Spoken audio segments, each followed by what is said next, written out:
What is going on, ladies and gents? Welcome to Collectors Gone Digital. My name is Josh, and on today's episode, we're going to be diving deeper into VIVE Studios. And I say deeper because we did a video on these guys a little while back now. So I am going to link the first episode in the description down below for anyone who did miss that.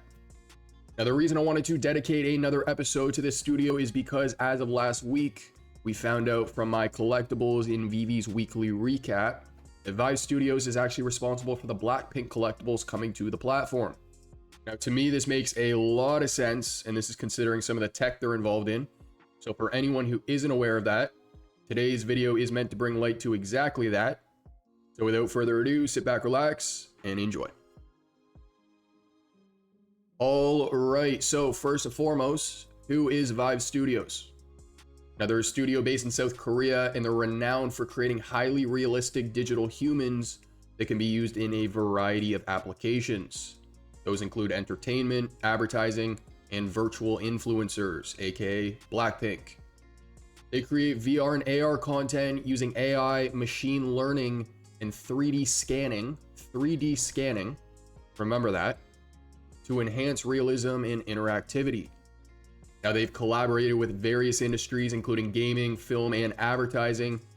And because of this, they've established themselves as a leader in the digital content and immersive technology sectors over in Asia. Now, in terms of some metaverse projects they've been involved in already, check this out. So first up, they've created digital humans and virtual influencers, just like they did with Blackpink.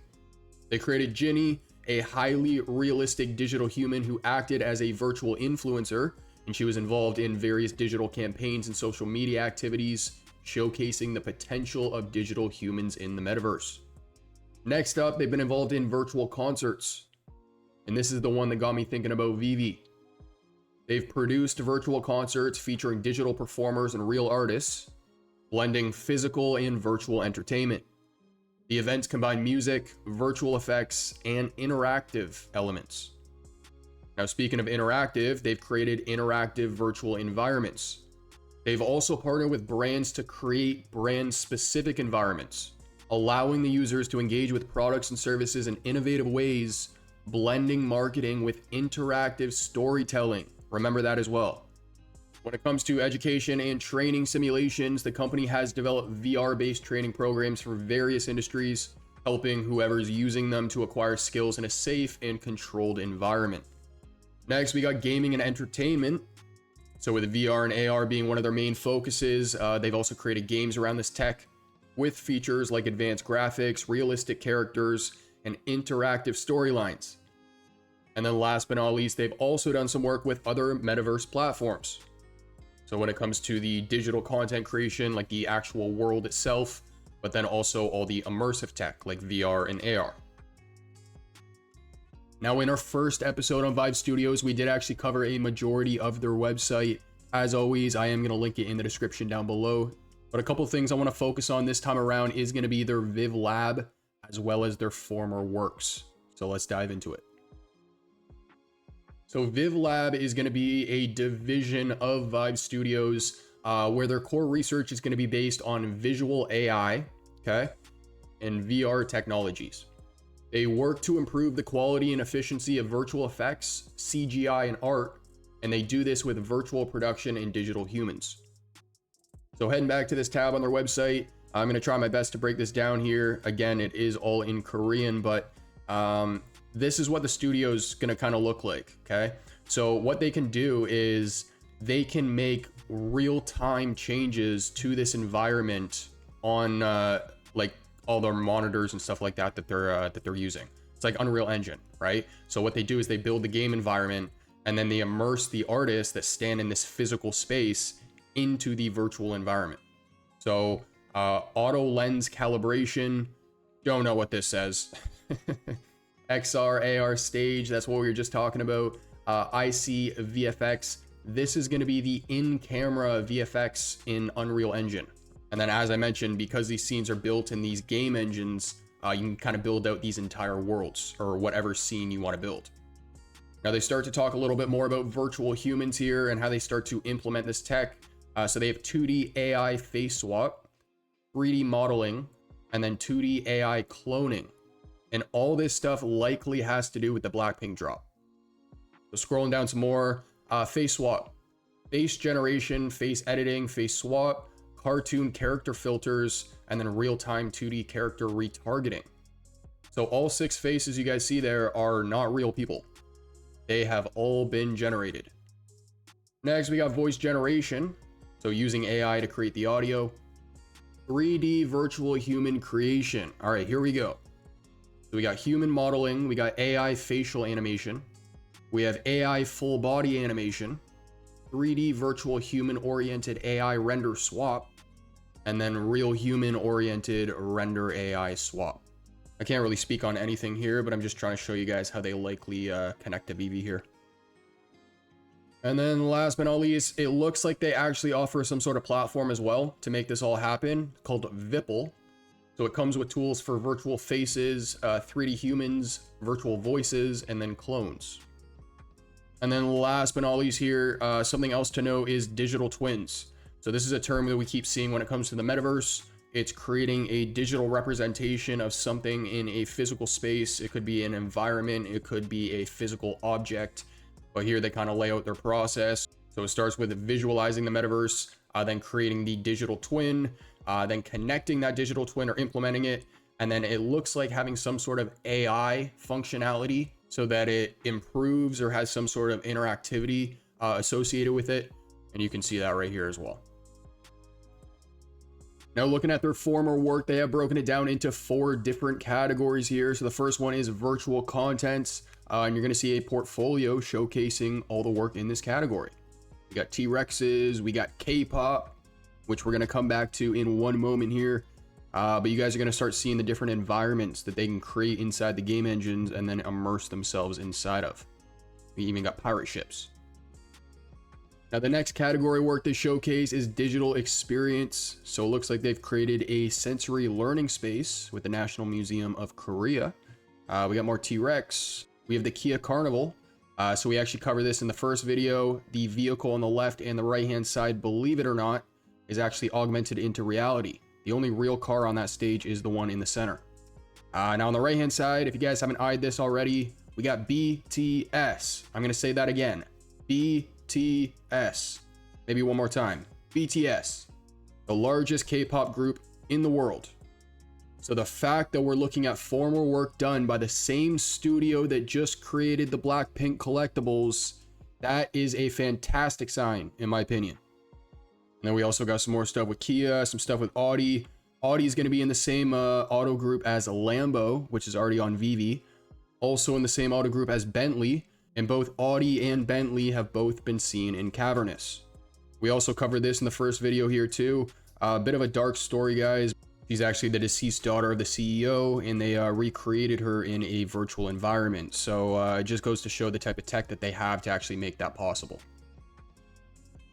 Next up, we got visual and creative. So we got some commercials. We have some gaming stuff in this one. We have the 3D billboards. I'm sure you guys have started to see these pop up now. They're starting to get more popular. Gaming, more gaming, more gaming. And then we got a big one about to pop up. PUBG actually is a very big game. So it's cool to see that they've done some work with these guys as well. But this one is the one I want to point out, okay? Because earlier on in this episode, I did talk about the scanning. Oh, let me pause this. And right here, you can pretty much see that that's been used, okay? It's either they've scanned him or it's AI, but this is like spot on. This guys is not some modeler sitting down and trying to replicate a one-to-one version of what they see in a photo. This is more complex than that. And I'm quite confident in saying that they probably use the same stuff for the Blackpink collectibles.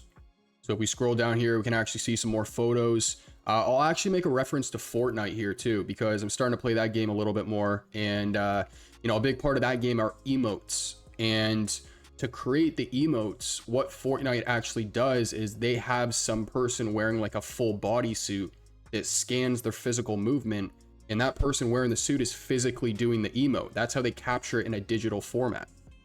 Now, I'm not saying Ronaldo is in a studio wearing a big suit.